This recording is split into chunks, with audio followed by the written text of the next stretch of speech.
एक समय ऐसा भी था जब इंसान सिर्फ एक जानवर थे। ना कोई भाषा थी, न समाज, न ही पहचान था। बस अपने अस्तित्व के लिए लड़ता हुआ एक शिकार करता जीव। न उसे कल की चिंता थी, न भविष्य का कोई सपना। हर दिन एक जंग थी, भूख, डर और मौत से।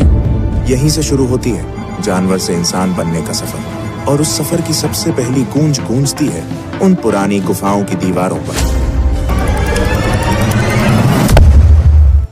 आज से अरबों साल पहले का वो समय जब धरती पर कोई इंसान, जानवर, पेड़ पौधे, यहाँ तक कि कोई भी जीवित प्राणी मौजूद नहीं था। सिर्फ एक उबलता हुआ आग का गोला जो सूरज से भी ज्यादा खतरनाक लग रहा था।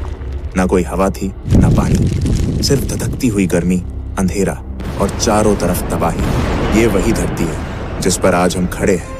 लेकिन तब इसका वातावरण इतना विषैला और गर्म था कि जीवन का कोई सवाल ही नहीं उठता था। धीरे धीरे लाखों साल बीत गए। धरती ठंडी होने लगी, ज्वालामुखी शांत होने लगे और धरती का पहला समुद्र बना। इन समुद्र में विभिन्न रासायनिक पदार्थ एक दूसरे के संपर्क में आने लगे और एक अद्भुत प्रक्रिया की शुरुआत हुई, जीवन की प्रक्रिया। पहले पहल सूक्ष्म जीव बने जिन्हें हम प्रोकैरियोटिक कोशिकाएं कहते हैं। ये इतने छोटे थे कि उन्हें देखने के लिए माइक्रोस्कोप की भी जरूरत पड़ती। ये प्राणी ही जीवन की पहली कड़ी थे। कोई हाथ पैर नहीं, कोई दिमाग नहीं, बस एक सरल कोशिका जो जीवन के पहिए को घुमा रही थी। धीरे धीरे प्रोकैरियोटिक जीवों ने खुद को विकसित किया और यूकैरियोटिक जीव अस्तित्व में आए।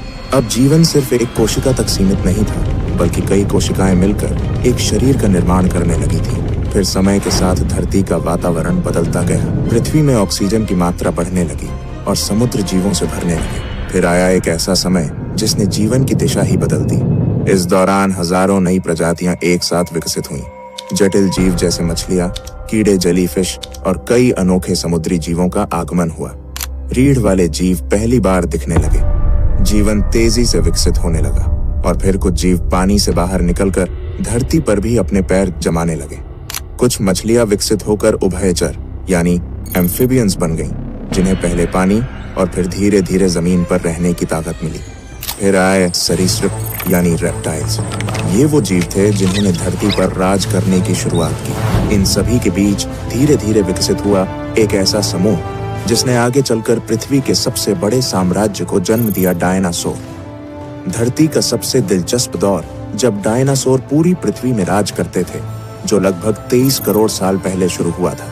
डायनासोरों की दुनिया सिर्फ एक जैसे विशाल जीवों की नहीं थी, बल्कि ये एक पूरी जैव विविधता से भरी दुनिया थी, जिसमें हर प्रकार का डायनासोर अपनी एक अलग पहचान और भूमिका निभाता था।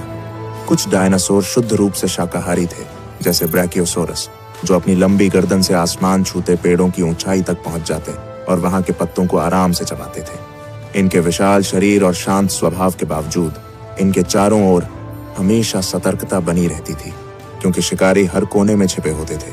वहीं ट्राइसेराटॉप्स जैसे डायनासोर अपने बड़े और मजबूत सींगों के साथ नजर आते थे, शांत स्वभाव वाले, मगर जरूरत पड़ने पर अपने दुश्मनों से टकरा जाने वाले योद्धा। दूसरी ओर मांसाहारी डायनासोरों की दुनिया कहीं ज्यादा खौफनाक थी। टायरेनोसोरस रेक्स को कौन नहीं जानता, विशालकाय जबड़े, नुकीले दांत और राक्षसी ताकत, जिसने इसे अपने समय का सबसे खतरनाक शिकारी बना दिया था। पर इससे कम खतरनाक नहीं थे वेलोसिरैप्टर्स, जो आकार में भले ही छोटे थे, मगर चालाकी, तेजी और टीम वर्क से अपने शिकार को चौंका देते थे। लेकिन डायनासोरों की कहानी सिर्फ धरती तक सीमित नहीं थी। कुछ ने आसमान में उड़ान भरी, जैसे प्टेरोडैक्टाइल्स और क्वेट्ज़लकोअट्लस, जिनके पंख इतने विशाल थे कि लगता था जैसे पूरा आकाश ही उनके कब्जे में हो। ये उड़ने वाले डायनासोर शिकार करने के लिए या लंबी दूरी तय करने के लिए आसमान में इधर उधर मंडराते रहते थे। और वहीं जब नजरें समंदर की गहराइयों में जाती हैं, तो वहां भी डायनासोरों जैसा जीवन मौजूद था।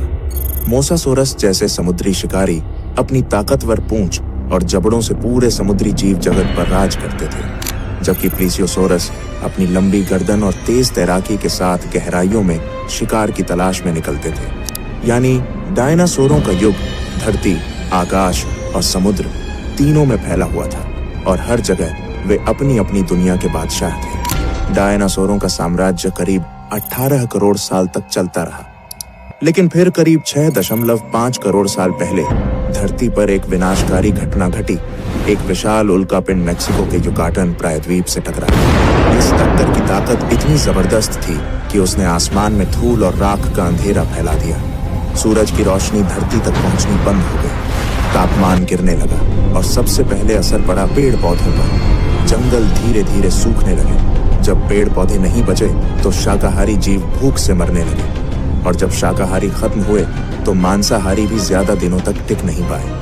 धीरे धीरे बड़े जीवों की प्रजातियां एक एक कर खत्म होने लगीं। ऐसा लगा जैसे पूरी धरती की जीवन की कड़ी टूट रही है। और यहीं पर खत्म हो गया डायनासोरों का करोड़ों साल पुराना साम्राज्य। मगर इस तबाही के बीच धरती एक नई शुरुआत की तैयारी कर रही थी। एक नई सभ्यता, नए जीव और अंततः इंसानों का युग शुरू होने वाला था। डायनासोरों के विनाश के बाद धरती पर एक नया अध्याय शुरू हुआ। करोड़ों सालों तक दबे, छिपे और भय में जीने वाले छोटे छोटे स्तनधारी जीव अब मुक्त थे। पहले ये जीव पेड़ों की झाड़ियों में, जमीन के नीचे बिलों में या चट्टानों की दरारों में छिपकर रहते थे, क्योंकि धरती पर डायनासोरों का राज था और उनका किसी भी समय शिकार हो जाना तय था। मगर अब वह डर मिट चुका था। वातावरण धीरे धीरे स्थिर हो रहा था और जीवन को फिर से फैलने का मौका मिल रहा था। इन स्तनधारियों की खासियत थी कि इनके शरीर पर फर था, जिससे ये तापमान के बदलते हालात में खुद को बचा सकते थे। ये अपने बच्चों को जन्म देकर दूध पिलाते थे, जिससे उनकी संतानों की जीवन दर अधिक थी। जैसे जैसे समय बीतता गया, इन स्तनधारियों ने अपने पर्यावरण के हिसाब से खुद को ढालना शुरू किया। कुछ ने पेड़ों पर रहना जारी रखा, जहां उन्हें फल, पत्तियां और सुरक्षा मिलती थी। वहीं कुछ जमीन पर उतर आए और उन्होंने नई चुनौतियों का सामना करना सीखा। खुला आकाश, खुले शिकारी और बदलता मौसम। डायनासोरों के बाद धरती स्तनधारी जीवों से भर गई थी, लेकिन उनमें से कुछ खास प्रजातियां धीरे धीरे एक नए मुकाम की ओर बढ़ रही थी। ये थे प्राइमेट्स, यानी वो जीव जो आज के इंसानों के सबसे नजदीकी पूर्वज माने जाते हैं। यही जीव आगे चलकर इंसानों के पूर्वज बनने वाले थे। इन प्राइमेट्स का विकास काफी रोचक था। उन्होंने पेड़ों पर चढ़ना, शाखाओं पर छलांग लगाना और तेजी से भागना सीखा। धीरे धीरे उनके अंगों में बदलाव आने लगा। उनकी उंगलियां लचीली होने लगीं ताकि वे शाखाओं को मजबूती से पकड़ सकें। उनके हाथ अब सिर्फ पकड़ने के लिए नहीं, बल्कि चीजों को घुमा फिराकर समझने और उपयोग करने के लिए बनने लगे। सबसे महत्वपूर्ण बदलावों में से एक था आंखों की स्थिति। अब उनकी आंखें सिर के सामने की ओर आ गईं, जिससे उन्हें गहराई और दूरी का बेहतर अनुमान होने लगा। यह बदलाव उन्हें पेड़ों पर छलांग लगाने और शिकारियों से बचने में बेहद मददगार साबित हुआ। समय के साथ प्राइमेट्स का दिमाग भी विकसित होने लगा। वे अब छोटे समूहों में रहने लगे, मिलजुल कर भोजन ढूंढते और एक दूसरे को खतरे से सावधान करते। सामाजिक जीवन की शुरुआत यहीं से हुई। समूहों में रहना और एक दूसरे से संकेतों के जरिए संवाद करना। सामाजिक जीवन की शुरुआत यहीं से हुई। समूहों में रहना और एक दूसरे से संकेतों के जरिए संवाद करना उनके दिमागी विकास का एक बड़ा कारण बना। धीरे धीरे शरीर में और भी बदलाव आने लगे। कुछ प्राइमेट्स ने जमीन पर ज्यादा समय बिताना शुरू किया। शाखाओं पर लटकने वाले हाथ अब जमीन पर चलने में भी इस्तेमाल होने लगे। रीढ़ की हड्डी में हल्का झुकाव आया और शरीर की बनावट ऐसी होने लगी कि वे कुछ समय के लिए दो पैरों पर खड़े हो सके। यही वो समय था जहां इंसान बनने की दिशा में पहला कदम रखा गया। दो पैरों पर खड़े होना सिर्फ एक शारीरिक बदलाव नहीं था, ये संकेत था एक नई सोच, एक नए दृष्टिकोण और धरती पर आने वाले सबसे जटिल जीव मनुष्य की शुरुआत का। आज से लगभग 20 लाख साल पहले इंसानी विकास की यात्रा ने एक नया मोड़ लिया। होमो इरेक्टस का उदय हुआ, जिसका अर्थ है सीधा खड़ा होने वाला मानव। यह हमारे पूर्वजों की इवोल्यूशनरी कड़ी में एक बेहद अहम पड़ाव था। होमो इरेक्टस न सिर्फ दिखने में पहले के प्राइमेट्स से अलग था, बल्कि इसकी क्षमताएं भी कहीं अधिक विकसित थीं। इनका मस्तिष्क पहले की तुलना में बड़ा और अधिक जटिल हो चुका था, जिससे सोचने, समझने और समस्याओं को हल करने की क्षमता बढ़ी। इनकी सबसे खास बात थी इनका शरीर। ये पूरी तरह दो पैरों पर सीधा चल सकते थे, जिससे इन्हें लंबी दूरी तय करने में आसानी होती थी। होमो इरेक्टस ने न सिर्फ चलना सीखा, बल्कि अपने हाथों का इस्तेमाल औजार बनाने के लिए करना शुरू कर दिया। पत्थर को तराश कर हथियार बनाना, लकड़ियों से साधारण उपकरण तैयार करना, ये सब उनके जीवन का हिस्सा बन गया था। लेकिन जो चीज उनके जीवन में सबसे बड़ा बदलाव लेकर आई, वो थी आग का प्रयोग। आग को नियंत्रित करना और उसका इस्तेमाल करना मानव इतिहास की सबसे क्रांतिकारी खोजों में से एक था। इससे खाना पकाना संभव हुआ, जिससे भोजन को पचाना आसान हो गया और पोषण भी बढ़ा। आग ने उन्हें ठंड से बचाया, जिससे अब वे ठंडे इलाकों में भी जीवित रह सकते थे और सबसे अहम, आग ने उन्हें रात के अंधेरे और जंगली जानवरों से सुरक्षा दी। इस सब के साथ साथ एक और सामाजिक बदलाव हुआ। अब लोग आग के चारों ओर इकट्ठा होने थर नहीं, बल्कि हाथ कुल्हाड़ी, नुकीले भाले और पत्थर की चाकू, खुरचनी जैसे औजार तैयार किए जाने लगे। ये सिर्फ औजार नहीं थे, बल्कि यह इस बात का प्रमाण थे कि इंसान का दिमाग अब पहले से ज्यादा विकसित हो रहा था। वह अब अपने पर्यावरण को समझने और उसे अपने अनुसार ढालने लगा था।